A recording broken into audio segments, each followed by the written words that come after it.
Your life is the peace that you desire. Dr. Wayne Dyer presents a new interpretation of an ancient wisdom text, the Tao Te Ching. Many people call this a manual for achieving a way of life that literally guarantees integrity, joy, peace, and balance in our life. Change your thoughts based upon the wisdom of the Tao, and your life will change. Join Dr. Dyer as he reveals how to live the wisdom of the Tao and achieve higher consciousness. When Change Your Thoughts, Change Your Life airs next.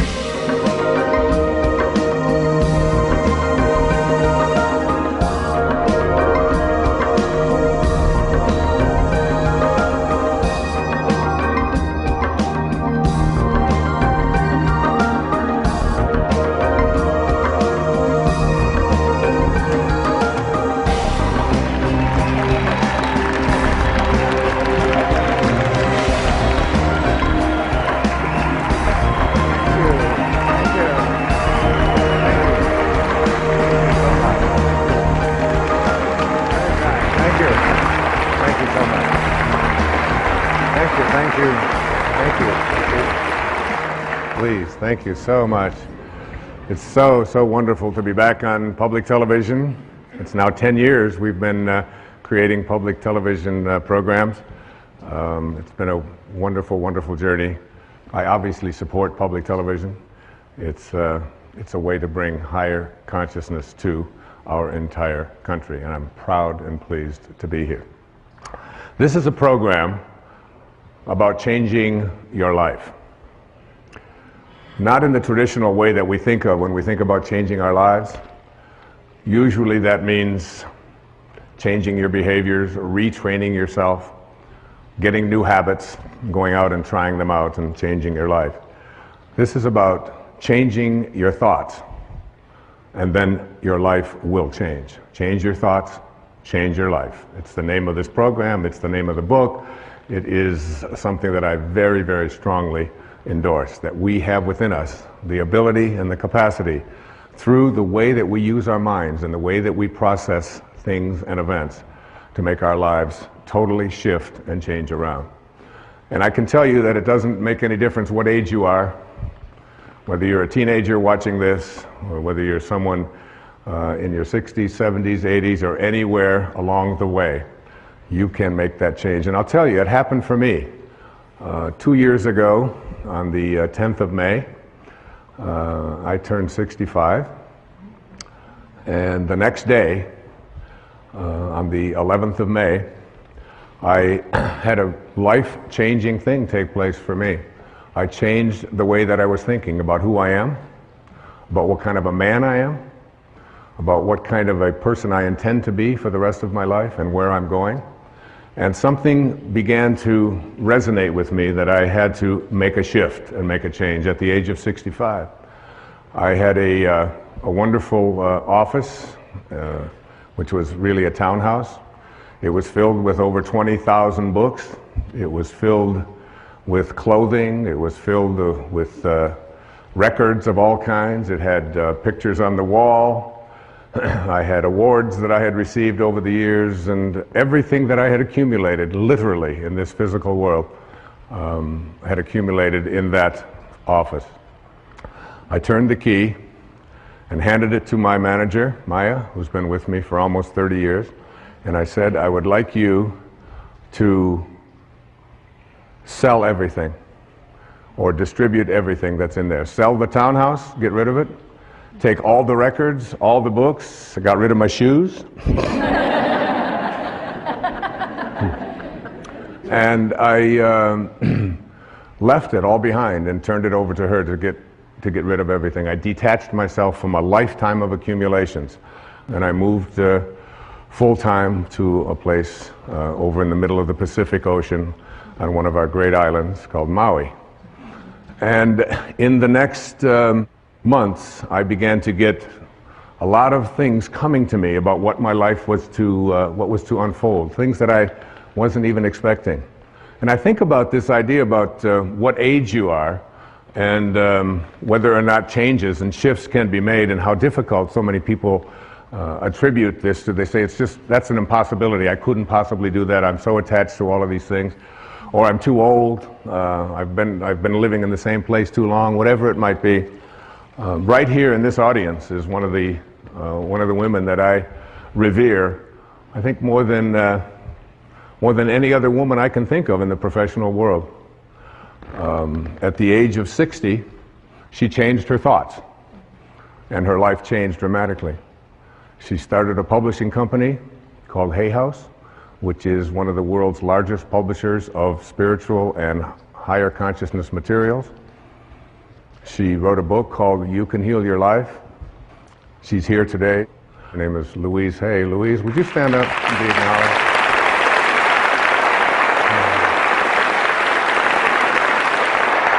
Thank you, sweetheart. Louise, with a great number of people from all over the world, just celebrated her 80th birthday. So,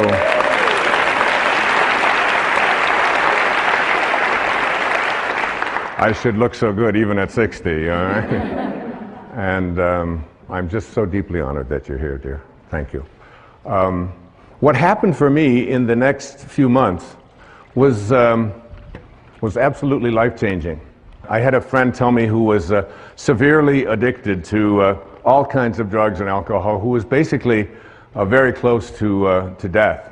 He refused all kinds of treatment. He wouldn't go through the programs and so on. But he read a book, and the book was called The Tao Te Ching.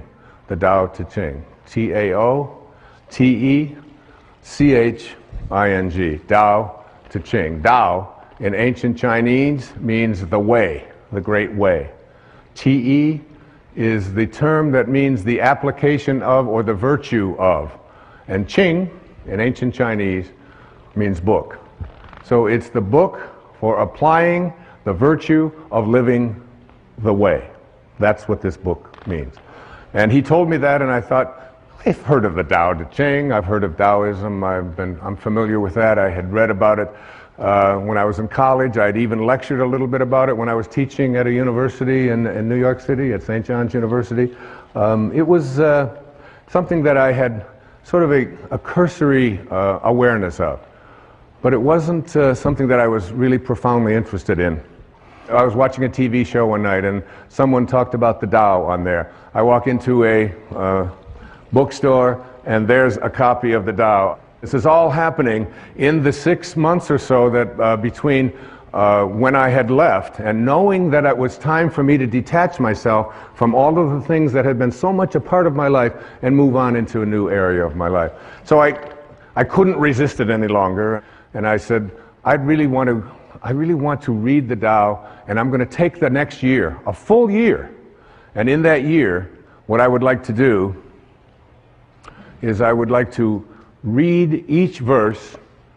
There are 81 verses in the Tao Te Ching. You can read it in an afternoon, but you can study it for a lifetime. And in the studying of this, I said I would like to just take those 365 days for the next year, and in every 4 days, I'm going to read one verse. Some of them are only 4 lines long. Some of them are 12, 16 lines long. I'm going to create for myself a way of seeing if I can live this Tao. And what I did was I would read it, then I would meditate on it, I would walk on it, I would go swim on it. When I would do yoga, I would practice it, and then I would sit down after the 4th day, and I had a picture of the man who was considered to be the author of this, although there's no historical actual record of his name is Lao Tzu. This is the visage that I looked at. This is the image of an artist's drawing of Lao Tzu. In ancient Chinese means old man. Old man. He was the old man who was living in China in the time of the warring states, and he decided he didn't want any more to do with war and violence and hatred and killing and all of the things that were so much a part of his world.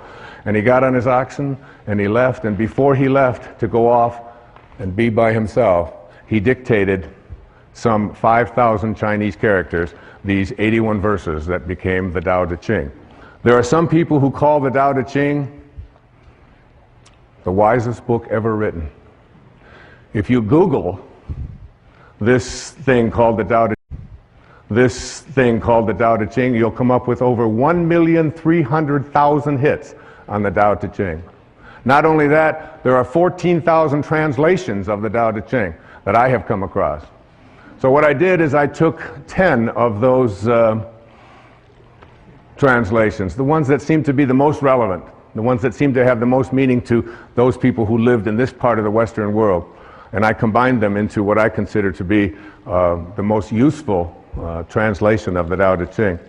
And each morning I would get up and I would look at this picture and I would ask, what is it that you would say to the people who are living now at this time, given the conditions that we have in our life right here? What is it you would do? Many people call this a manual for achieving a way of life that literally guarantees integrity, joy, peace, and balance in our life. Now, there was a man who was a contemporary of Lao Tzu. His name was Confucius. He was many years younger than Lao Tzu, but he kept hearing about this old man who had all of this great wisdom. And one day, he decided that he was going to go, legend says, and visit Lao Tzu. And he spent a full day listening to this man, because Confucius was someone in China who was trying to lay down all the rules of etiquette and how to conduct yourself and trying to dictate to the people what they should be. Lao Tzu had nothing to do with any of that. And when he went to see Lao Tzu, he came back and he talked to all of his people, and this is what he said. He said, "Of birds, I know they have wings to fly with. Of fish, that they have fins to swim with. Of wild beasts, that they have feet to run with. For feet, there are traps. For fins, there are nets. For wings, arrows. But who knows how dragons surmount wind and cloud into heaven? This day I have seen Lao Tzu, and he is a dragon." And there he is, a dragon. And a dragon in ancient Chinese was a picture of someone or something that was so mysterious and so difficult to comprehend, because it could always be something else. There was a great teacher who came many years after that. His name was Rumi, who was Jalaluddin Rumi, who was a great poet, a Persian poet in the 14th century.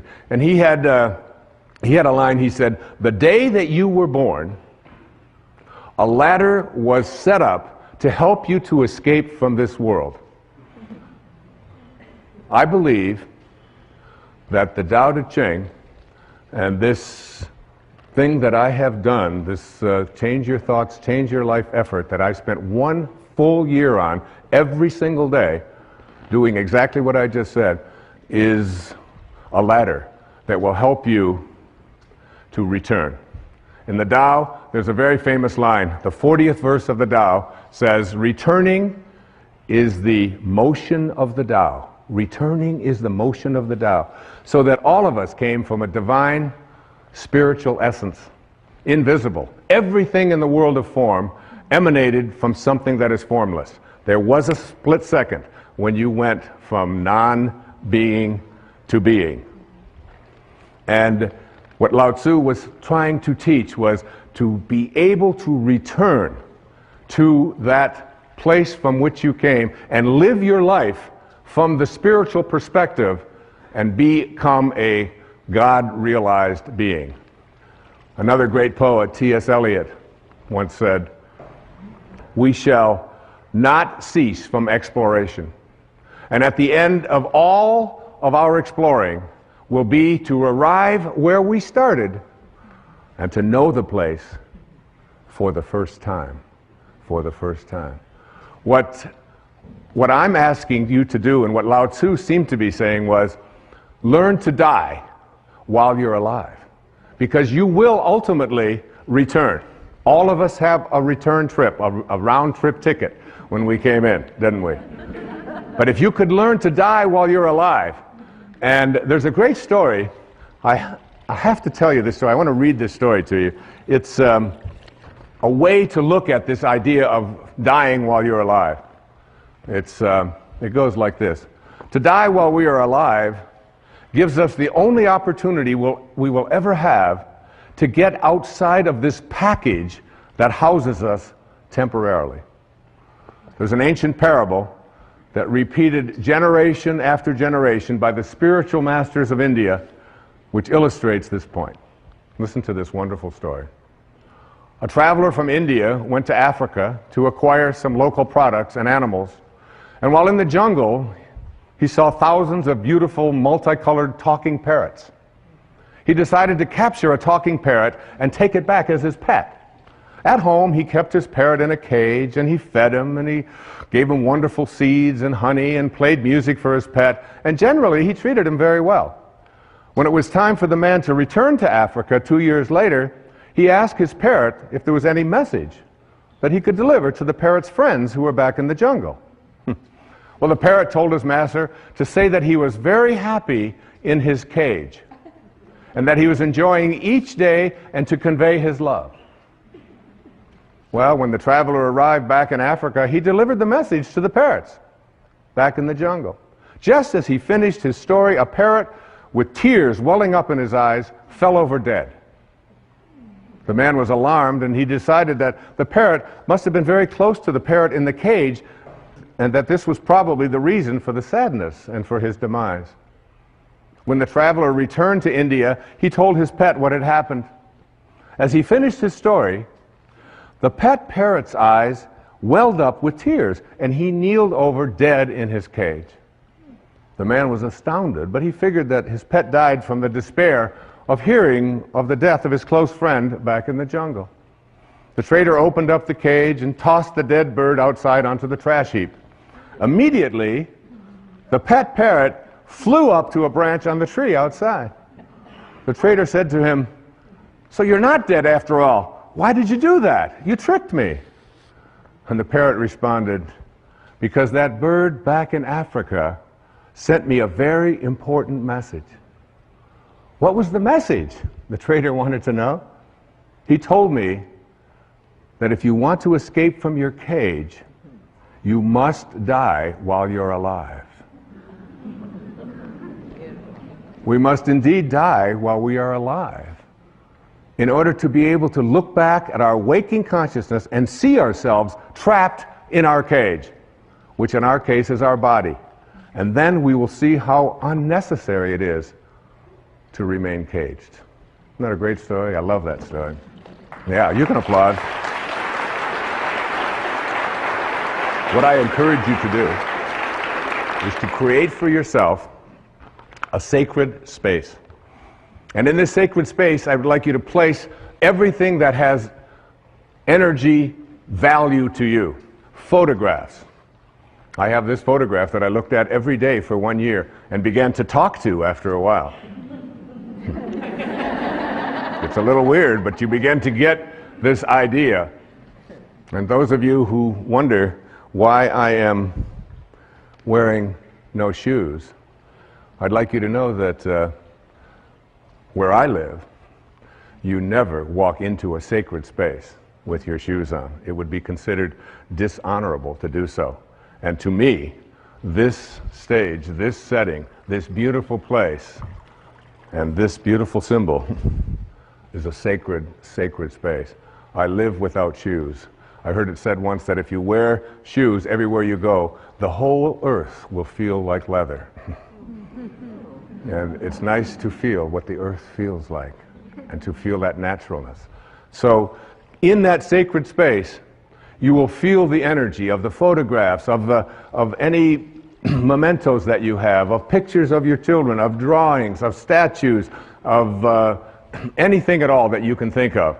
I have a beautiful sacred space, and it calls me.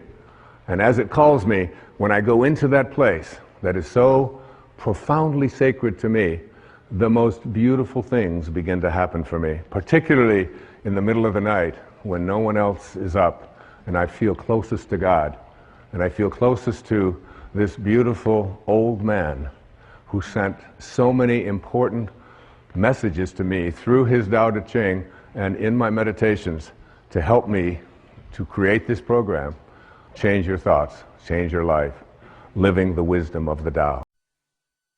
What I would like to do now is to look at the some of the key thoughts that I would like you to think about and consider changing as you become a person who becomes more God-realized. That is, someone who has died but stayed alive and returned and went back on that return trip. The first of these thoughts to change is to change the idea that I can't trust in my own nature to I trust in my own nature. Did it ever occur to you that you have a nature? That nature is so profound and is always calling you. You know it. No one else can know it. No one else can impose it on you. No one else can tell you what it is that you feel in here that you know is why you're here and what you're doing here. There's no one else can explain that or explore that with you. You can't share it. Everything in the universe has a nature. Your dog has a nature. A crocodile has a nature. A duck has a nature. A crow has a nature. Everything has its nature. Everything has a dharma, including you. But what we've learned and we've grown up to believe is that I can't trust in that nature. My nature, to trust in your nature, to know that you came from a divine place of well-being and to trust in it. Listen to this, verse 38 of the Tao, a few lines. The great master follows his own nature and not the trappings of life. A truly good man is not aware of his goodness and is therefore good. Think about yourself. The first moment of life, the very first moment, that speck when you went from nowhere, N-O-W-H-E-R-E, to now here, N-O-W-H-E-R-E, from nowhere to now here. Same thing, just a little question of spacing, just a little different spacing, all right? So you went from nowhere, now you're in now here, and where do you think you're going? Nowhere. Right? Back to nowhere. Who out there watching, who in this audience isn't going back to nowhere? That's where we're all headed, back to nowhere. So in that split second, then you lived inside your mother's womb for 9 months. And in that 9-month period of time, you trusted your nature. You didn't have a sonogram and say, my God, I don't have a nose. This is very scary. What if it doesn't show up on time? Or you didn't do any of that. You trusted completely in your own nature, right? And so did your mother. There's very little that you can do because what you were to become, everything that this physical body needed, was all handled in there. And also, beyond what was needed for your physical world and what Lao Tzu called the world of the 10,000 things. The 10,000 things. There's 10 zillion things, obviously, in the physical world, but that's how he named it, the world of the 10,000 things. And in that world of the 10,000 things, everything returns back to its source. But while you're in that place, and why wouldn't you believe, even maybe for a second, that not only was my physiology all handled for me, but everything else that I needed, if I could just stop interfering with it and stop other people from doing it, that everything I needed. And that's a big part of understanding change your thoughts, change your life. It's a big part of that. The idea that I have a nature that I can trust, not something that I have to be afraid of, and I can stop letting other people interfere with it as well. So what happens? We go through those 9 months, totally uninterrupted. We have no questions. Everything works out. And then what? We say the very first thing, we pop out after 9 months, we'll take over from here. That was good work. Nice work, God. Thank you very much. And so what we'll do is just sort of edge you out of here, you know.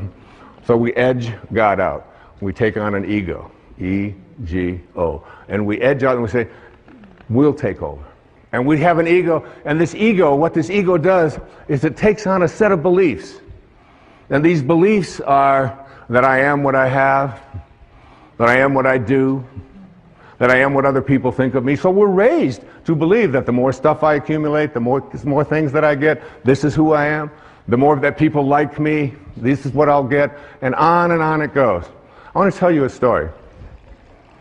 It's a story of one of my children. Her name is Tracy. We lived in Detroit. when she was born. She came in as a little rebellious. She came in the middle of the Detroit riots when they said nobody is allowed to go out. Anybody that goes out is going to be arrested. And she said, this would be a good time for me to show up. Which is exactly what she did.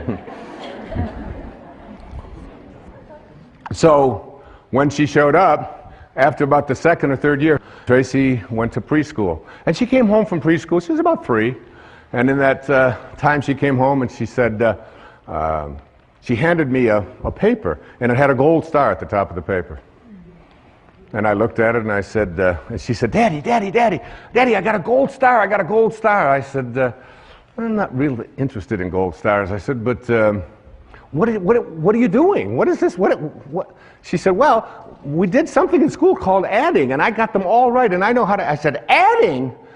I can't believe, you're 3. You can't learn to add when you're 3. And I went through this whole long thing about adding and how terrific it was, and she kept saying, Daddy, the gold star, excuse me, but I was the only one in the class that got a gold star. I got them all right. I said, you know, Tracy, I said, honey, I said, some people just need to have gold stars, and teachers sort of like to give it out and make that the reason why you're doing something, I said, and set you apart from everybody else. I said, but your dad doesn't really care much about that and how you stack up with others, and they're going to be, I'm more interested in what you're learning. And she said, okay, she was used to that. She had a weird daddy, and she knew that. So about another month or so, she came home with a paper that had looked like it had a gold star on it, but it had obviously been taken off. Her little thumbprints were all over, but there was a place there had been a gold star. It was taken off. And I said, what's this? Oh, she said, we're now doing subtraction. And I said, subtraction? That's amazing. And I took over by her dresser. I said, you know that money you've got in your piggy bank? I put it in my pocket. I said, that's called subtraction. Isn't that great? And she said, give me that money back. And we talked about subtraction. Finally, I couldn't take it anymore. I said, honey, what happened? What was this? What was here at the paper?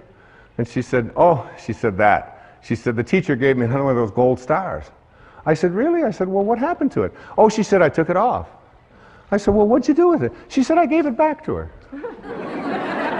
I said, well, what did you tell her? She said, oh, I told her to give it to someone who needs that sort of thing. True story. Yeah. And there she is. She's standing right here. She's going to be 40 this year, my daughter Tracy. So what we have to do is learn how to take this ego of ours, this part of us that believes that who we are is what we have and what we do and what other people think of us. But remember, if you grow up believing that you are what you do, then when you don't, you aren't. And if you believe that you are what you have, when it's gone, you aren't. And if you believe that you are what other people think of you, your reputation, which we raise people to believe, I have to be concerned with what other people think of me. Take this ego and retrain it. And one of the ways that you do to retrain it is, first, you take this idea that the ego has of fear. What are you afraid of? Anybody out there, what are you afraid of? Shift from fear to curiosity. Become curious about what you're afraid of. That's what Lao Tzu taught me. Become curious about what you're afraid of. You're afraid of flying? Get curious about that. Get interested in that. You're afraid of snakes, you're afraid of disapproval, you're afraid. Just shift from fear and say, I'm going to become more curious about what I'm afraid of. And then take all of the things that you're attached to, like all of your photographs, like all of your furniture, like all of your clothing, like all of the stuff that you find so much attachment to, and start letting it go. Start letting it go. You know, the day that I turned that key on May the 11th in 2006, I didn't even know where it was going. I just knew there was a shift taking place. I felt freer than I'd ever felt, I think, in my life. In my mid-60s, out there on a whole new adventure. And here we are talking about it on national television, on PBS. Take that idea that you have to be attached to things and know that you came in with nothing, with no thing. And you're going to leave with nothing, with no thing. And understand that your life is a parenthesis in eternity. Live there without attachments. And then take your need to be in control of yourself, of others, of the situation, and shift from control to trust. Begin to have a trust. Lao Tzu is profound about this, and each one of the 81 verses, it comes up about 60 times as you look at letting go and letting God, allowing yourself to trust in your nature, allowing yourself to no longer believe that everything has to be controlled by me, and that other people no longer have to be in control of me as well. Begin to trust. Just like you did for the first 9 months. You trusted. Your nose showed up. Your height showed up. Your eyes showed up. Whatever. It all showed up. It's all perfect. It's all divine. Why not wander through your life and have this wonderful, peaceful knowing that it's all fine? And finally, shift from your sense of entitlement. Nobody can treat me that way. I'm entitled to have this. Well, I paid for that. I let go.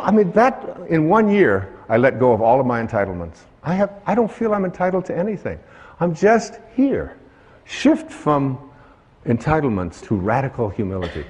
Lao Tzu speaks about it so often. Stay humble. Stay low. The greatest leaders are the ones who do the least.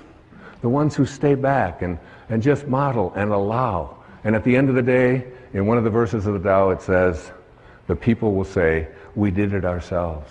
We did it ourselves. In verse 49 of the Tao Te Ching, here's an exact quote. The sage is kind to the kind and kind to the unkind because the nature of his being is kindness. And also, be wise and help all beings impartially, abandoning none. You know what I do? Just before I did this program, I have to admit I was nervous. I was humbled by it. Like who are you, Wayne Dyer? Who are you to read the Tao and believe that you can interpret it on television and interpret it in a book and spend a year and say, I got real humble with that. And you know what I say? Tao, which is just another word for God, or Source, or Krishna, or Allah, or whatever you want to call it, guide me. Guide me now. I have that awareness before I come out. If you knew, it says in the Course in Miracles, if you knew who walked beside you at all times on this path that you have chosen, you could never experience fear or doubt again. I remember Mother Teresa saying to a dear friend of mine who was asking what could he do? What could he do to do something for her? He was, his name was Pat McMahon. He was on KTR radio in Phoenix. And finally Mother Teresa said to him, you can do something for me. She said, tomorrow morning, get up at 4 a.m. and go out onto the streets of Phoenix and find someone who's living there who believes that he's alone and convince him that he's not. That's what you can do. That's how saints talk. That's how Lao Tzu spoke. Okay, let's go on to the next thought. To change. So you're changing from not trusting in your nature to trusting in your nature. You change your thought from I need more to what I call living contentment. What is this thing about more? It's the mantra of the ego, isn't it? I have to have more. I have to collect more stuff. I have to have more friends. I have to have more money. It's more, more, more, more, more. When where you came from nowhere. You don't need anything. It's a continuous bombardment that we are all exposed to in this whole world of believing that we have to have more. It's one of the reasons why I love public television so much. You don't see ads on PBS. You don't have to be constantly exposed to the idea that you have to have more and you have to get more, and if you don't have this, then you're not complete, and so on. So we get bombarded with this idea of attracting more. And Lao Tzu says, live contentment. Live in a state of being contented. Here's verse 81, the last verse of the Tao Te Ching. My favorite translation of it, and I put it right into the book. Sages do not accumulate anything, but give everything to others. Having more, the more they give. It's a great lesson. My son Sands, who's You know, we're very, very close. We just spent a couple of months together over in Maui, just being together, just being. It was a divine time. And he came home with, it was last summer, he came home with 4 T-shirts that he loved. And I said, well, honey, I said, which one do you like the best? He said, well, that one over there, that blue one, it's got the writing, and it's got the drawing, and it's got a surfer, and it's got, I said, that's great. I said, I'd like to have that one. He said, no, Dad, that's my favorite. That's the one I like the best. I said, I know. I said, that's the one, would you mind if I had that one? He said, I would mind a lot if you had that one. He said, maybe you can have one. I'm not so crazy about this one over here. I said, so you're going to give me something you don't like? You know, I said, that's the one. I love that because we have the same taste. Could I have that one? He said, Dad, you're crazy. He said, you can't have my favorite T-shirt. I said, well, I want you to think about that. I want you to think about detaching and letting go and not needing to have more. And he's heard me talk about this stuff his entire life. So finally, he just, you know, I went in and I tried it on and I said, this thing looks so great. Looking in the mirror, you know, thinking, he said, Dad, that really is mine. I said, yeah. I said, but you're going to give it to me. He said, no. I said, yeah, well, just think about it, you know, because I'm your dad, and I'd really like to have this. And so he reluctantly parted with it. And so that evening, I was still wearing the shirt, and he looked at me and he said, oh, that's my shirt. I said, you know, Sands, I said, you gave me the shirt. I said, I'm going to wear this shirt until you are happy that I have your favorite shirt. I'm never going to take it off until you are happy. He said, well, you'll be wearing that shirt a long time. I said, well, that's okay. So I wore it the next day. I got up. I slept in it that night. I got up I did. I got up the next morning. I put it on, and that Sands would come in and he'd look at me. I said, oh, you're still not happy that you gave me something that you really love, because this is what it really means to be a sage. This is what it means to be a divine being, to be someone who's willing to depart with not the things they don't like, but what they do like. I wore it the next day. I wore it the next day. I wore it for 2 weeks. Take it off only to wash it, put it right back on. 2 solid weeks. Each one of my children will tell you. Finally, one day he said, Dad, I'm so happy. I am so thrilled that you have that T-shirt. I said, oh, that's great. I can finally take this thing off. I'm going to just give it away. But it's like, what a great lesson in that. The idea that you take, you know, there's a rule. It's called the 80-20 rule. And in the 80-20 rule, it says, everything that you have, all of your stuff, 20% of it is what you use. All of your clothes in your closet, 20%. You just keep using the same 20% over and over. 80% of the clothing that you have in your closet for so many people is something that you never use. You don't wear it. You look at it, you store it, you think, well, there might come a day, oh, I can't part with that, even though you've been carting it around. Every time you move it and you put it. Take the 80% that you don't use, says Lao Tzu, and give it away. Give it away. Lao Tzu said that when your cup is full, stop pouring. When your cup is full, stop pouring. We have an obesity crisis in the United States, in the Western world. The obesity crisis can be handled if you just read the Tao. If you realize, in verse 33, it says, if you realize you have enough, you are truly rich. If you could just learn something called portion control, where you just take a bite and you say, is my cup full? Stop pouring. Stop pouring. In other words, instead of filling yourself with that which is already a surplus, in the Tao it teaches us to take surpluses and to reduce them, and to take deficiencies and increase them, so that we create balance in our lives, to be in balance. You can take the jewelry that you don't use. You can take the clothing and then once you've given away the 80% that you don't use, take one of the things that you really like and practice giving that away. It's such a wonderful way. Listen to this poem. It was written by a great Persian poet named Hafiz. It says, even after all this time, the sun never says to the earth, you owe me. Just look what happens with a love like that. It lights up the whole sky. it lights up the whole sky. There's no owing. There's no owing. You don't have to be, you can practice living in a state of contentment. This was so powerful for me. You just can't imagine how good it felt for one entire year to walk through every day and say, I'm content. I'm content. I start out every morning of my life. The first words, Hafiz says, if there's only one prayer that you say every day, make it thank you. Just say thank you. That's how I start. Wake up, thank you, God. Thank you. Thank you, Source. Thank you, Tao. Whatever you want to call. The opening line of the Tao says, the Tao that can be named is not the Tao. As soon as you put a name on it, it dissolves. There's no name for it. It's just endlessly, invisibly, constantly in a state of creating out of a state of love.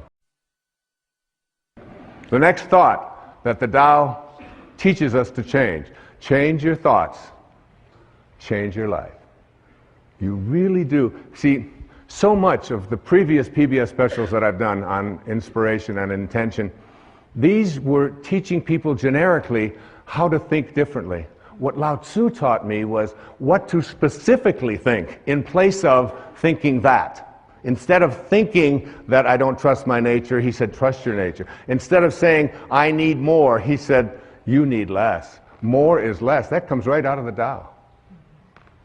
Next thought. Move from thinking in a rigid way to thinking and being flexible, soft, and allowing. From rigidity to softness. What a wonderful transformation that is. I was standing looking at, with my son Sands, and we were on Maui, and we were looking at water.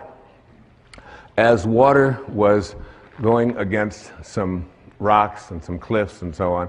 And in these pictures, in this moment, I said to my son, I said, which do you think is stronger? The water or the cliff? The water or the rocks? Which one do you think is more powerful and stronger? And he said, well, he said the rocks, obviously they're stronger and they're bigger and all. I said, water is very, very patient, isn't it? How much chance do those rocks have if they want to survive? I mean, what chance do they have? That would, and Lao Tzu is speaking to us about understanding our nature by examining how nature works and then making it apply to our thoughts. So that a soft thought, a thought that isn't a rigid thought, a thought that doesn't say you have to be this way or you have to be that way, a thought that is not stiff, a thought that water, there are so many references to water and what we can learn from water. You're 75% water. The planet is 75% water. We are water. The rest of us is just muscled water. It's all water. And water is soft. Water can enter anywhere. You get into a conflict with somebody else and you picture yourself as water. You can enter with water in any place that there's an opening. If you can visualize yourself as a being who moves into the space of water, if you can see yourself that way, you can just enter into those places in the people that you love, in your children, in your spouse, in anyone at all, and enter there softly. Here's verse 8. The supreme good is water, which nourishes all things without trying to. And verse 78, right smack out of the Tao. Nothing in the world is softer and weaker than water. But for attacking the hard, the unyielding, nothing can surpass it. There is nothing like it. Here it is. I asked when they designed this set, this beautiful set, and thank you designers for this, I asked if I could have water on the stage. They did it. They figured it out. There's Now, I'm going to try to get some of this water, okay? So you get down here and you just, I'm going to just scoop this up. And okay, now tighter you hold it, the less chance you have of doing anything with it, isn't it? How can I experience water? The way to experience water is to just get soft. Just get unbending. And there it is. That's what water is. The minute I grasp it, the minute I try. And Lao Tzu is saying the same thing is true in everything in your life. The more you grasp, the more you try to hold on to it, the more you try to be rigid with it, the less control you have of it. The softer you are, the less rigid you are, the more flexible you are as a person, the more you can accomplish. And this is a great way to practice in parenting as well. And this idea that a rigid thought, how many times have you heard this idea that if I tell you something, I'm going to stay consistent with it. We have a set of rules, these are the rules, and we'll do it this way. In the Tao it says the more rules you make, the more rule breakers you create. It's true. The more rules you have in your house about how everything has to go. We had in our house, my wife would have a big jar of M&Ms. Peanuts, different, all these different multicolored ones, and the kids in our house, because we didn't feed them sugar and we didn't give them sodas and stuff like that, so they were just more like a decoration. Every once in a while, someone would take them. They'd hardly ever be replaced.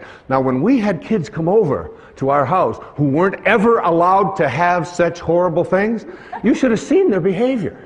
They would scoop them up, they'd be putting them in their pockets, and they'd get their purses, and they'd open it up, and, the whole thing would be empty. I said, what are you doing? He said, well, you mean you could just have these whenever you want them? I said, well, we don't really have any rules about that. It's just, it's not something that we encourage or discourage. It's just there. It's like Emerson had a wonderful line. He said, a foolish consistency is the hobgoblin of little minds. A foolish consistency, a rigid consistency. So that there are many people who will say, if I say it on Monday, you can be absolutely certain that on Wednesday, I'm going to believe the same thing, regardless of what might happen on Tuesday. Now, Tuesday might have something real that you might want to be changing your mind. You might want to say, I thought that this time, but now I've seen this, and now we can shift. And you can see how this can become and so much about the Tao is on leadership. Leadership in the family, leadership in the community, leadership geopolitically. Less rigidity, more openness, more willingness to listen and say, I changed my mind. Because a foolish consistency is the hobgoblin of little minds. And what I believed on Wednesday has changed because of what happened on Tuesday. Now, another important thing to say to your children, to your friends, to your lover, to your spouses, to whomever, to the people you work with, words that we're so terrified to say, but which give us a sense of living with the Tao. I don't know. I don't know. I'll look it up. Say it. I don't know. Doesn't hurt. Say it again. I don't know. Isn't it fearful? I mean, so many people, and it's like very freeing, because my kids ask me something, and I say, I don't know. They say, Dad, you know everything. You know everything. I said, well, I don't know that, and I'll look it up, or we'll try to find an answer to that, but I don't quite know. I know that I spent 20 years running, and I ran every day for 20 years, for 22 years, without missing a day. 8 miles. Never missed a day. That's rigid, all right? Some call that obsessive. But you brush your teeth every day, I used to say, and you don't call that obsessive. And you go to the bathroom every day, and you don't say, well, he's obsessively doing that again today. You don't do that. But anyway, what I learned is that even in the world of exercise, there are certain things that are built in to make us rigid, to make us stiff, to make us hard. And we lift, and we run, and we kick, and this is what we call working out. There's another kind of working out that is ancient. It goes back to the time of Lao Tzu and before, which is called yoga. And yoga means union. It means union with your source. And when you do yoga, you can stay in the same place. You can do the equivalent of 8 miles. When I used to run 8 miles, I had to run 4 miles that way, turn around, 4 miles back. And I'd be sweating. Now I can do yoga, and I can just stand in one place. And in 90 minutes, by being supple, by making myself stretch, by not being hard and rigid, I can get that out there, I can get that leg up, I can do these kinds of things, and 90 minutes later, it's like I'm totally sweating and I feel so different. I used to, when I would go out at night to eat or something, after running so many miles, running marathons and doing those things, I'd go to get up and it would be, okay, it's going to take a little while, because everything was so, that doesn't happen anymore because I've given up hard. I've given up being rigid and substituted it for being supple, for being flexible, for living a life in which I don't have to always be so fierce. Listen to this verse of the Tao Te Ching. It's one of my all-time favorites, verse number 76. A man is born gentle and weak. At his death, he becomes hard and stiff. All things, including the grass and the trees, are soft and pliable in life, dry and brittle in death. Stiffness is thus a companion in death. Flexibility is a companion in life. And it's not just for how you exercise, it's how you think. How you think. In front of my place on Maui, there is a beautiful set of 11 or 12 palm trees. And these are like 30, 40, 50 feet tall. They've been there for, I don't know how long, decades. And when the winds come and when the storms come, the storms will blow them over. There they are, watch. And they're just these amazing elastic things. I learned so much from these things. I go out there, when I wrote the essay in the book on the verse 73, I just went out there with the palm trees and I would just commune with these palm trees, and they go all the way up and then they come all the way back. That's a symbol for how we need to think in our own lives. In verse 73 it says, "It is heaven's way to conquer without striving. It does not ask, yet it is supplied with all that it needs. It does not hurry, yet it completes everything on time." One of my favorite lines from the Tao, one of the favorite beliefs from the Tao is this, that you're doing nothing. All of you, you're doing nothing. You're just being done. Just like you were the first 9 months of your life. You think you're out there and you're making this happen and you're making that happen and you've got all these rigid things and you have to apply your life this way. You're not doing anything. Any more than you were having your fingernails show up when they were supposed to. And look at you, look at all of you, look around. It's like, what held it in yesterday? I don't know, I'm not doing anything. They fall out and they don't fall out no matter how hard I try to keep them in there. Finally, my kid said, "Give it up. Give it up." So I was over in England, and they told me that I couldn't take my shampoo bottles on the plane, and there's nothing you can do about it. I said, "Yes, there is. I'll just shave my head. I no longer need shampoo." Okay, so we want to move from stiffness to flexibility. The next thought that I'd like to see us change, that the Tao taught me so much, was living by interfering, to shift that to living by not interfering.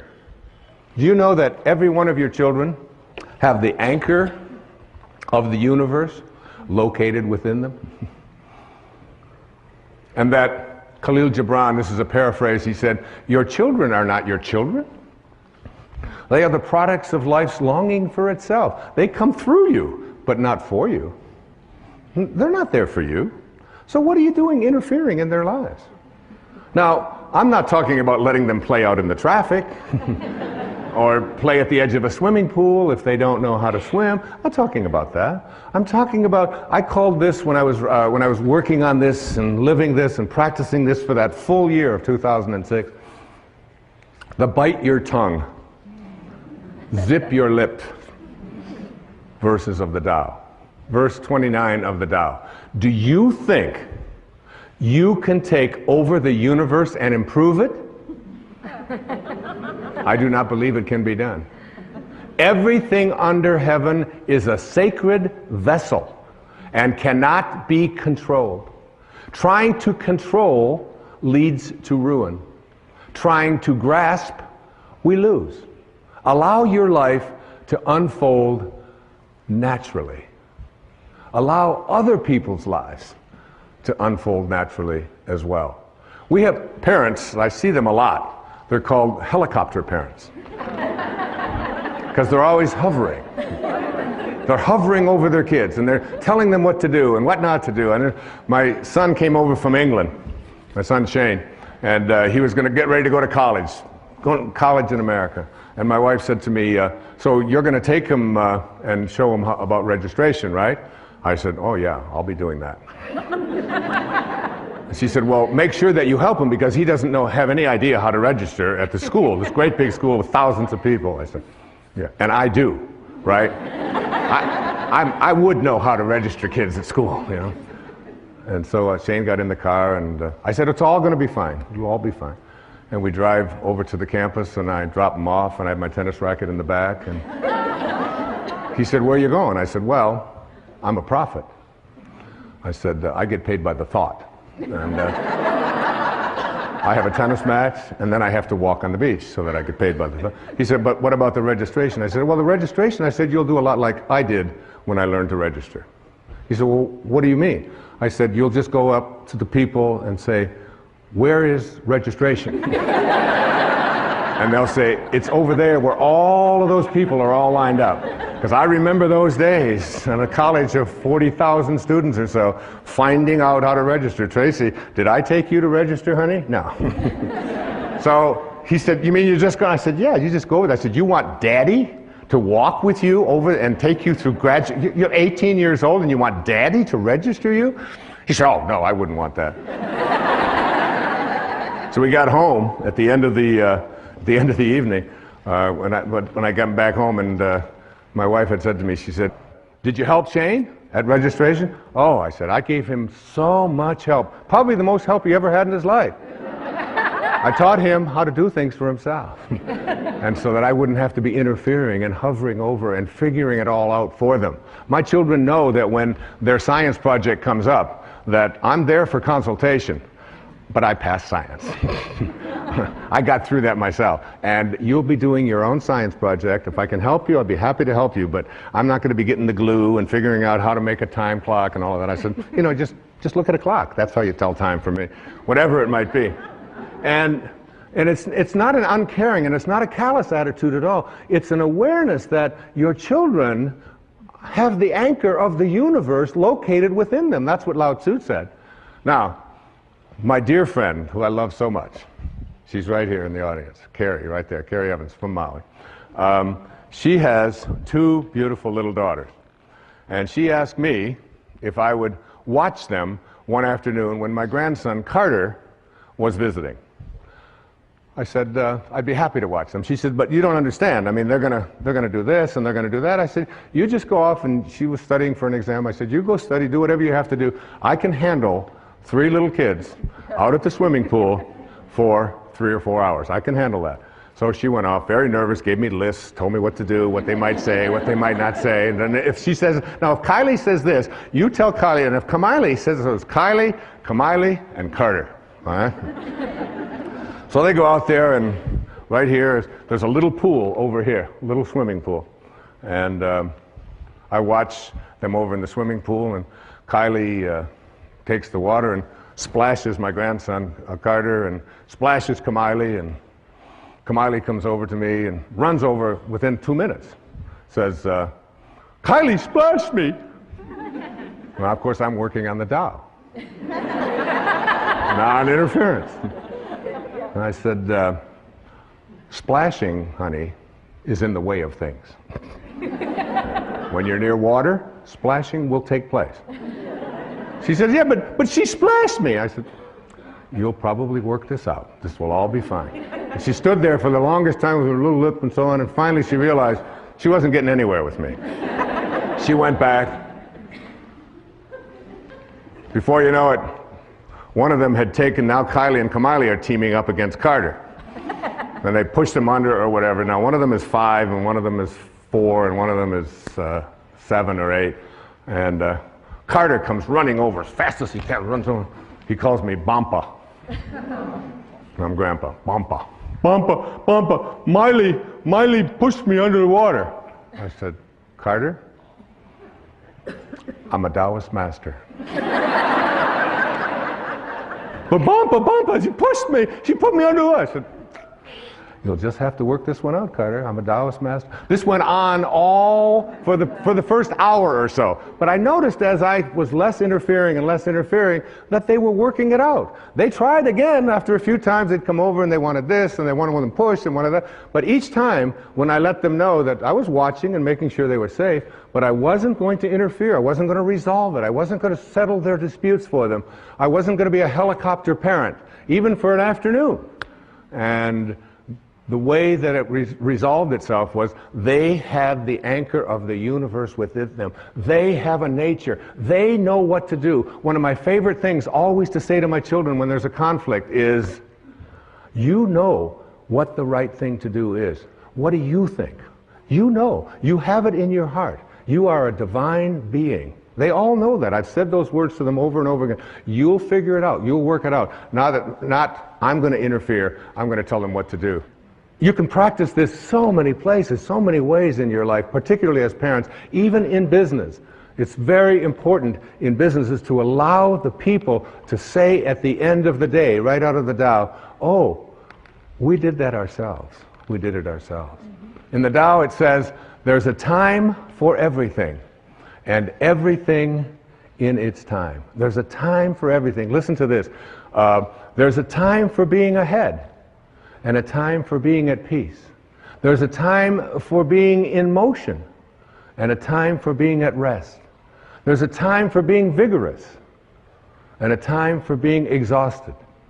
And in the Bible, to everything there is a season, a time for every purpose under the sun. I practice, this was so helpful to me, particularly as I do my yoga practice. In my yoga practice, it's there are some very exhausting postures. I do this Bikram hot yoga, all right? So it's 105 or between 105 and 110 for 90 minutes. And there's one that I used to hate. It's called triangle, you know?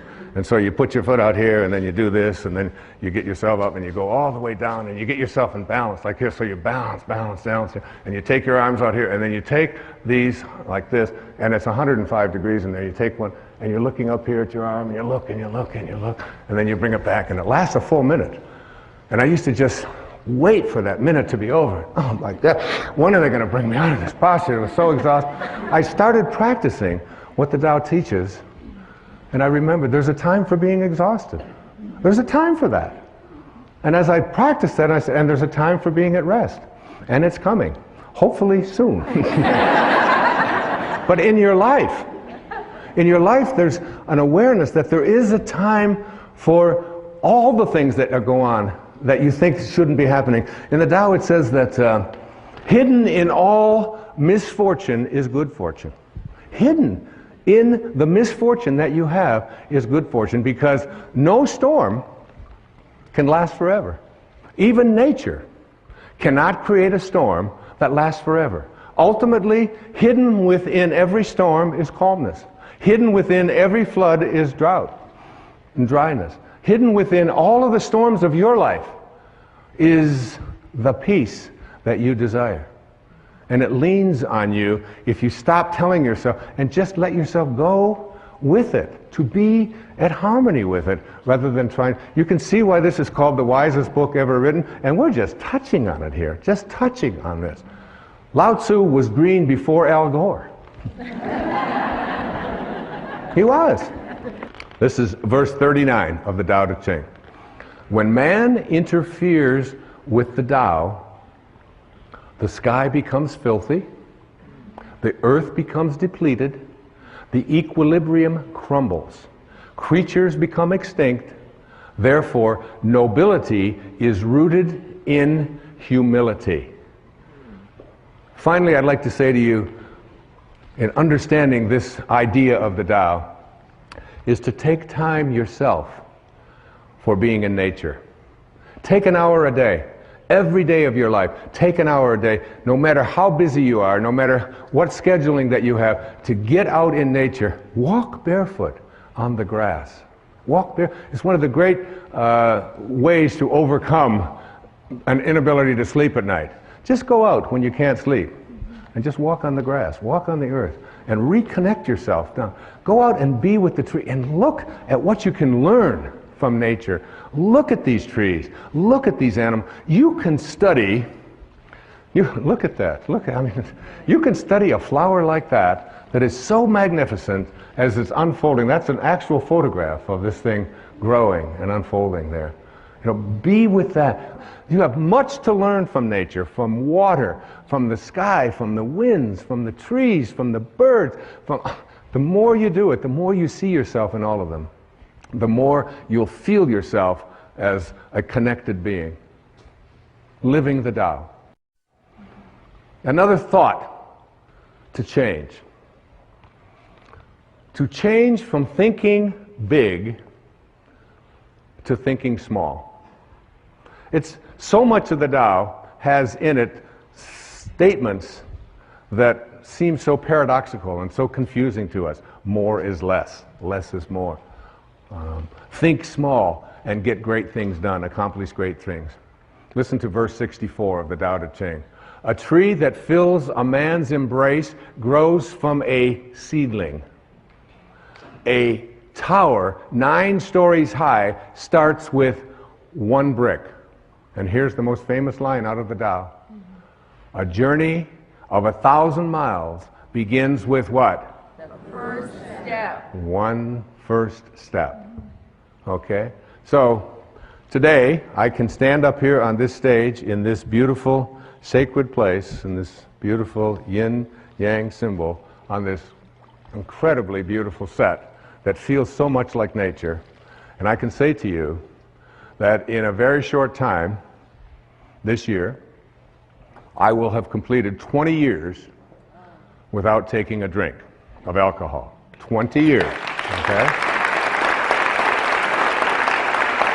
Thank you. Now that's big. That's big.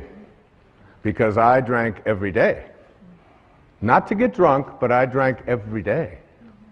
2 or 3 beers every evening after running, and it was like, and I couldn't remember a day when I hadn't had, I thought back 10 years, 12, I couldn't think of a day, not one day in the previous decade or two that I had not had a beer, or several beers. So that's big. And if I would have tried, if I'd have said to myself 20 years ago, Wayne, you're going to quit drinking for the next 20 years, I would have gone immediately and had a drink. Because it's just too big, isn't it? It's just too big. You don't do big things. You do small things and thus accomplish great things. It's a very important distinction to make. Whatever it is that you would like to create or contribute or become in your life, take 1 step. How did I let drinking go for 20 years? And I don't even know about tomorrow. I never think about tomorrow and whether I'm going to have a drink. All I know for sure is that this won't be the day. I do it 1 day at a time. That's how you overcome anything called an addiction in your life. You take it, you reconnect yourself to the source from which you came, which is a source of what? Well-being, isn't it? And you get back and return, get on the return trip and say, I am connected to well-being. And I'll do this 1 day, 1 hour, 1 minute, 1 second if I have to, at a time. And when you do it, I mean, it's behind in all of the programs for overcoming addictions, and all of the work of Bill W., all of the work of Alcoholics Anonymous, all of the work of any kind of addictions. It isn't just alcohol. It can be food. It can be addiction to your emails. It can be addiction to work. It can be addiction to so many things that so many people find that they can't get past. And to move themselves into a place where I think small. I ran 7 marathons in my running years. And about the 22nd or 23rd mile, you begin to ask yourself about your sanity. And what am I doing here? And my body is breaking down. But the way that you finish the marathon is not by saying, I'm going to run 26 miles. You don't do that, especially when you still got 5 or 6 to go. You just say to yourself, can I put my foot in front of the next one? Can I take one step at a time? Can I do it one step at a time? And before you know it, you've accomplished great things. I watched my wife give birth to 4 children right there in her in the delivery room with her. And she does not, you know, when you have a baby, it takes 9 months, doesn't it? You don't say to yourself, oh my God, I gotta have a baby, I gotta get pregnant, I gotta deliver it, I gotta go through labor, because that'll just drive you. And there are people who do that. And it's a torture for them. But I watched her do it one moment at a time in labor. Not what's going to happen an hour from now, what's going to happen this afternoon, am I going to have the... none of that. And she did it all naturally, because it was all... And her mind was so strong as she was doing it that I couldn't even penetrate. I couldn't even communicate with her. She was so focused on just being here. She would say, these are not labor pains. These are just signals. Just signal. And I can take this signal. I can do this for 1 minute. I can do this. It's the way everything gets done. I watch the great tennis players on the planet. Roger Federer, Pete Sampras, these people that are really masters at this game that I played for so many years, not even close to those kinds of levels. And they'll be in a tournament, they'll have a seeding, and they'll say, here's the first round, here's the second round, here's the third round. There's no such thing as playing the 4th round before you've played the first round. And then when you get to the first round, you don't go out there and say, well, I've got to beat this person in 3 sets. You say, I'm going to think 1 serve at a time. I'm going to think 1 point at a time. And every great athlete, I don't care who they are, they will always say, I can't think out there in big ways. I can only think small. Thinking small is what gets great things done. Verse 63. Achieve greatness in little things. Take on difficulties while they are still easy. Do great things while they are still small. The sage, one of my daughter's names, the sage, does not attempt anything very big and thus achieves greatness. Greatness comes from being in the moment, here, present, in the now. The sage confronts difficulties but never experiences them. This is the idea of thinking small. And finally, I'd like to see you change from this thought. Change from seeing yourself as separate to seeing yourself as connected to everyone and everything in the universe. Our ego tells us that we are separate, that who we are is this body that we have, and everybody out there is separate from me.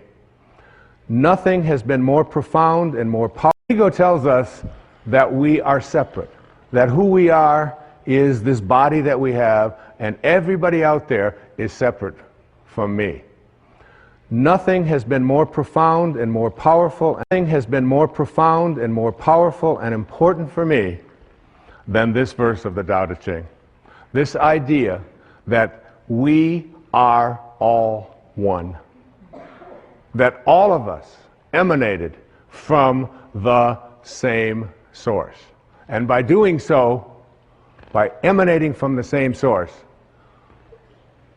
we need to see ourselves as connected to every single being, every single person, every single flower, every single tree, every single animal. If you can see yourself in everyone, we're all connected. It makes about as much sense to me to have a smoking section in a restaurant as it does to have a peeing section in a swimming pool, right?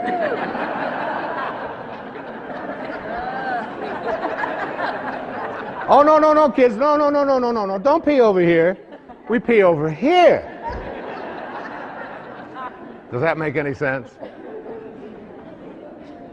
The Native Americans, one of my favorite quotes, I've used it many, many times. The Native Americans would say, no tree has branches so foolish as to fight among themselves.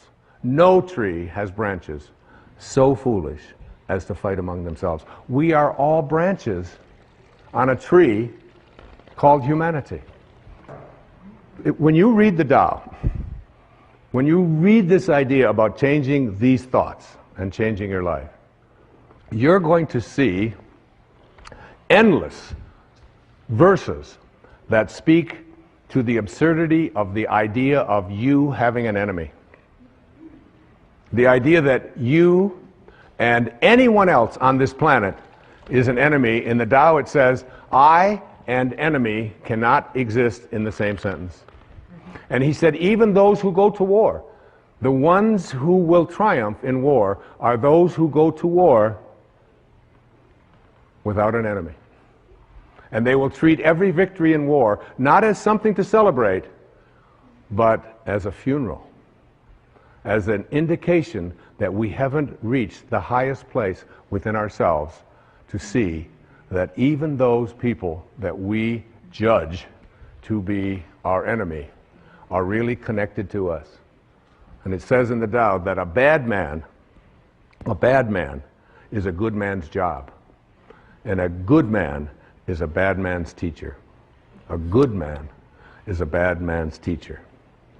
So, finding that and seeing that, listen to verse 10. Carrying body and soul and embracing the one, can you avoid separation?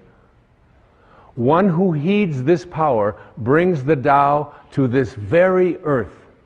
This is the primal virtue. This was so helpful to me as I thought about it. Remember, I spent 4.5 days on each one of these verses. And in each one of those 4.5 days, I wasn't writing. I wrote the last 4 or 5 hours of those 4.5 days. For 4.5 days, I took that verse and I went out into the world and I looked at everyone that I encountered, everyone that I saw, and I tried to see myself in them.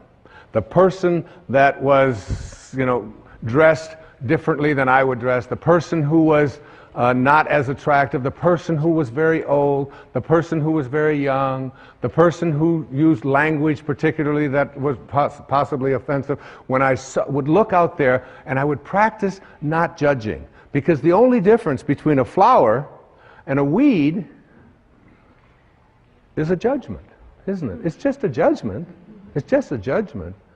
And if we want to end violence in our lives and in our society, we have to learn to change our thoughts. Remember the dandelions when I was growing up out in Michigan? We had these dandelions. The dandelions would have, at a certain time of the year, they would get all these little fuzz balls at the top of them. The yellow little flower part. I always liked the dandelions. I thought they were really beautiful.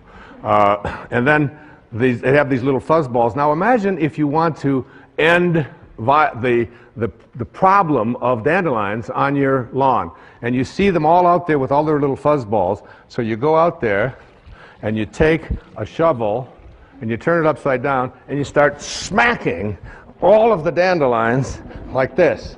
And what do you do when you use violence to attempt to end the presence of these dandelions, which are problem for you on your lawn? Is they all scatter, and then in the spring, guess what you got? You got more. You got new generations of dandelions. There's such a lesson in that, isn't there? There's a great lesson that when we use violence as a means to resolve our disputes, whether it's individually with each other, or whether it's in countries, or whether it's in communities, whenever it is that we resort to that kind of not seeing myself in others, and out of this kind of a consciousness will emerge those people who will ultimately begin to get this. Because if we don't get it, like if we don't really get it, civilization as we know it will not survive. It will not survive. We have to learn that the people that we call enemies, no matter how horrendous they may behave toward us, there is still something of us in all of them. And we can figure out a way. Yes, we of course have to defend ourselves, and yes, we don't allow people to push us, or all of those kinds of things, but at a deeper and a higher level, Lao Tzu was asking us to go within and find that place of peace, and try to reach out to that, and help someone to make a U-turn. Those people can be reached, because they have the anchor of the universe located within them. In verse 25 of the Tao it says, "Thus to know humanity, understand earth. To know earth, understand heaven," which is where earth came from. "To know the way, understand the great within yourself." Within yourself. Look within and see it. Now, every single person watching this program will have conflicts with somebody in their life on a fairly regular basis, especially if you're in a marriage or in a partnership of some kind. Certainly if you have children, you're going to have conflicts. Now think about what you do when you have a conflict and that conflict comes to an end. The conflict is over. You've expressed your opinion, you may have yelled at each other, you may have screamed at each other, you may not have understood each other, but it's over now. How do you end the conflict? Lao Tzu says, the person of Tao will eliminate all of the pain, all of the stress, all of the anger, all of the hatred, if they decide to end the conflict with love. Just be the one who ends the silence by saying, "We don't agree, but I love you." And it's all over. You have moved a person from staying in the world of the 10,000 things into the world of God, into the world of Source, because the Source has no violence in it. It creates endless numbers of flowers and beings and creations without using any force at all. There's no force there. Here's one of my teachers who lived in Bombay, which is now Mumbai in India. His name was Nisargadatta Maharaj. He said, "Wisdom is knowing I am nothing. Love is knowing I am everything. And in between the two, my life moves." In between the two. The ability to take a conflict and to end it with love is one of the most powerful things that you can do. It has been a great lesson for me. When we have a conflict, what we do is I will be the person that will pick up that phone. You can be certain of it. I will end that conflict with love. And guess what that does to the conflict? It's over. It's over. You can't pick a fight with someone who just doesn't want to fight anymore, who just sends you love. So I want to summarize some of these thoughts, and there are so many. Change your thoughts based upon the wisdom of the Tao, and your life will change. There's many principles to live by in the Tao. First, remind yourself that there is no way to happiness. Happiness is the way. Bring happiness to all that you do. You accomplish much by trying less. It's so inconsistent, isn't it, with what we lived in the Western world. But the less you try, when I go out and swim in the ocean, and I do it almost every day, I try to do between 30 minutes and an hour every day, being out there in that ocean. And I just get out there, and if I try less, my arms just seem to know what to do, and the breathing just all works, and and I can swim all day. As soon as I try, as soon as I struggle, as soon as I start trying, the minute that I move myself into trying, it's like if I were to take this little cap here and drop it right there and say, I'm going to try to pick this up. I'm going to try to pick this up. This is what Lao Tzu was speaking about. So all of this, I'm trying, I'm really trying. All of this is called, in reality, not picking it up. That's what that's called, not picking it up. But when I just get easy and do less. See yourself, the Tao says, in everyone you encounter. A great lesson Every single being, especially the ones that we read about who we're told are our enemies. See yourself in them. Know that whoever they are, wherever they live, they want what we want. They want what I want. They want to be at peace. They don't want to be always struggling. They don't want to be sick. They just want to be loved, whoever they are. I know the skepticism of that. It's like, yes, but, all of the yes, buts. But if they got it too, see, Lao Tzu wasn't speaking to, well, some are going to get this and some probably won't. He was speaking to all of us. Trust in others, the Tao says, to know what's best for themselves. Trust in that. Trust in the pliability, the flexibility of your babies. God, those little babies, they're so great when they're like, 2 weeks old. You can take their foot, put it behind their neck, stick it around here like this, put it in their mouth. They're so flexible. I mean, you can do anything. You pick them up, you turn them upside down. You watch them when they're starting to learn to walk. And they run, crash, they go down into the walls and all of this. And you think, oh my God, this kid will never walk again. Up they go, and they don't. Trust in their flexibility.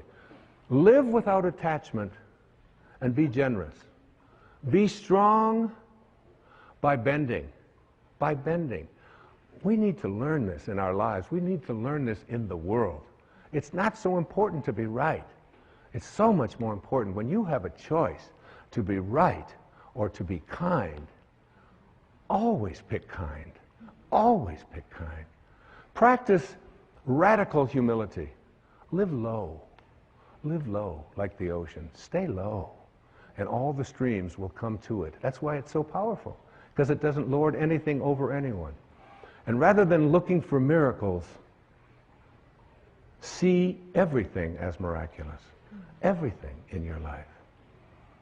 There was a man who had a Tao experience, what I call a quantum moment. His name was John Newton. He lived back in the beginning of the 18th century. And he was crossing the ocean. He was a slave trader. He had a ship full of human cargo that he was going to trade into slavery in the most hideous practice that was so common at that time in our history. And in the middle of a storm, on his way over there with all of these people, he was 22 years old or 23 years old. And he thought he was going to die, and he thought it was like he must have hit a hurricane or something out there that was before satellites could warn people. And while he thought he was in that state of dying, he took out a pencil and a paper, and he wrote on the back of an envelope, he wrote, "I once was lost, and now I'm found." And it was grace. It was grace that taught my heart to feel. It was grace that brought me home. And when the storm was over, he had a moment. He reconnected to his source. Anybody out there can reconnect to the source, to the Tao, and become a being of Tao. Remember, it's a return trip. And you can make that return trip while you're alive. Remember the parrot. He knows much more than we did. And he returned back to Africa, and he released the slaves, it is said. And for the next 55 years of his life, he shifted and became the most ardent spokesman as an abolitionist to abolish that hideous practice of slavery. That's what he devoted his life to it. A former slave, it's like going from Saul to Paul, from being a person who crucifies and murders Christians to being the author of a big portion of the New Testament as St. Paul. In a moment, it's possible for any of us. I close this beautiful presentation on the Tao, Cecilia, with a poem that was written by a woman. Her name is Naomi Long Madgett. She's from Detroit, went to Wayne State University. She was named the Poet Laureate of Detroit, an acclaimed African-American poet. Listen to these words. It sums up all that I've been saying. I wouldn't coax the plant if I were you. Such watchful nurturing may do it harm. Let the soil rest from so much digging, and wait until it's dry before you water it. The leaf's inclined to find its own direction. Give it a chance to seek the sunlight for itself. Much growth is stunted by too careful prodding, too eager tenderness. The things we love, we have to learn to leave alone. Thank you. Thank you. Thank you. Thank you. Thank you.